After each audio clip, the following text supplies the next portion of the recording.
Right folks, well I survived the collapse of the stones at the early Souterrain. Now I've just come down here into Meigle, just beside Meigle, the Belmont Centre, and we're going to go and have a look at a stone called the Shakespeare stone. No, I beg your pardon, it's called the MacBeth stone.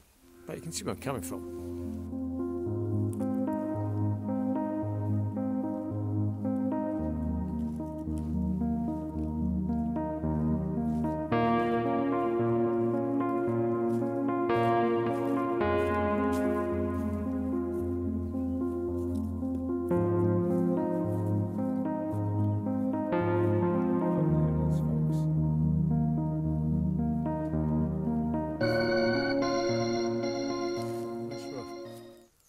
Off this here, look.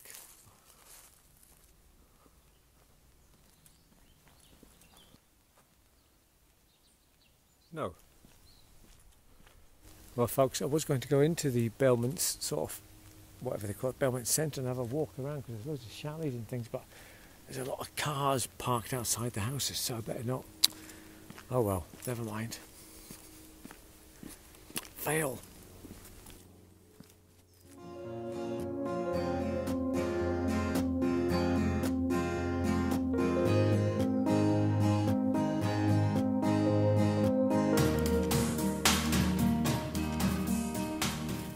Folks, I've actually sneaked around to this place called the Belmont House, as you can see there, but I think it's still used by the Scottish Hydro Department or something. I can hear an alarm ringing in there.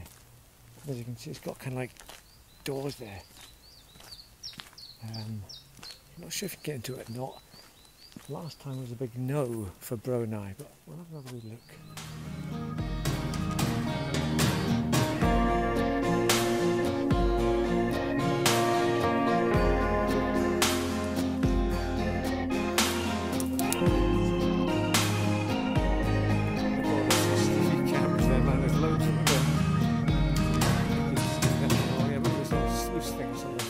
Strange man, weird, don't like it. Now places like this really give me the freaks, man, you know, like dams as well, where it's all automated and you can just hear the hum of machines, but there's nobody here and there's water moving about and there's machines still working. Man, it just really does freak me a wee bit, I must admit. So I don't think we can get into this building anyway, but there you go. And what are the dangerous chemicals? What's going on in there? Who knows? Now here's today's question, folks. What is this? You've got to the end of the video to work it out. There's a bit of a clue here, look. Okay, so what is this used for? There are wheels on it. I believe there are wheels, yes. Okay, so what is this used for, folks? What is it? Well, folks, we found this interesting archway into the cricket club. I think it's a cricket club, and we've got this in grateful memory, 1914 to 18. It'll also be a war memorial. Excellent. Park bench, is that does that qualify as a stone thing? I think it could do, folks. There we go. Lieutenant commanders and private officers and everything down there, but there it is. But look, park bench, everybody. Oh, what do we have? More park benches, lots of park benches surrounding an area. That's got to be a cricket, yeah, definitely. There we go.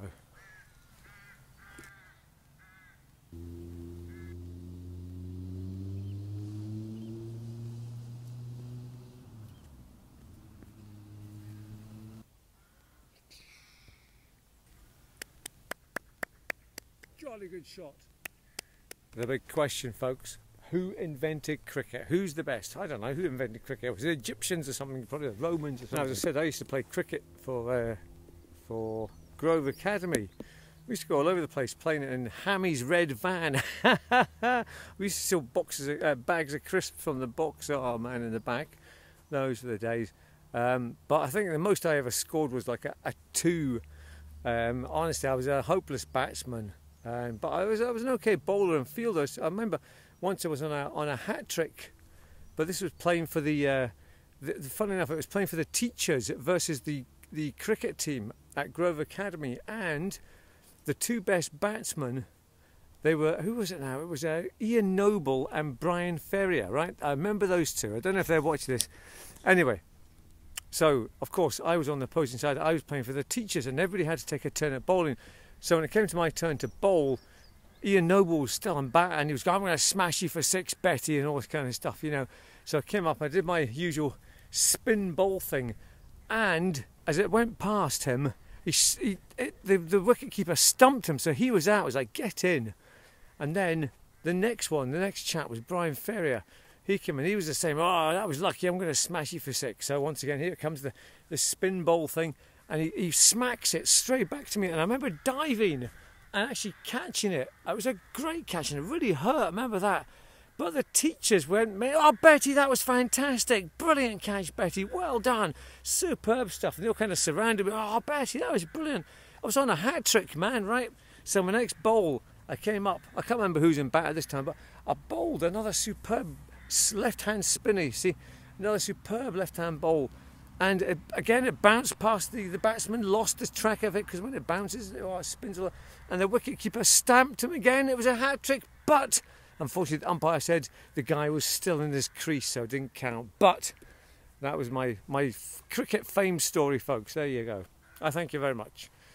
And that's a screen they use for moving back so the batsman can see the bowler. There we go. And in question to what was that thing? What was it? What was it, folks? It's to cover the hallowed,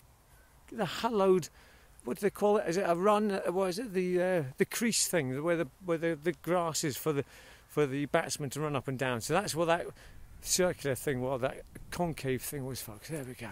Right. Thank you very much for being with me today, folks. I've thoroughly enjoyed it. Great day out on my own there. So I'm going to head home now and chill out. And we will see you tomorrow. Yes, and fantastic. Bye-bye.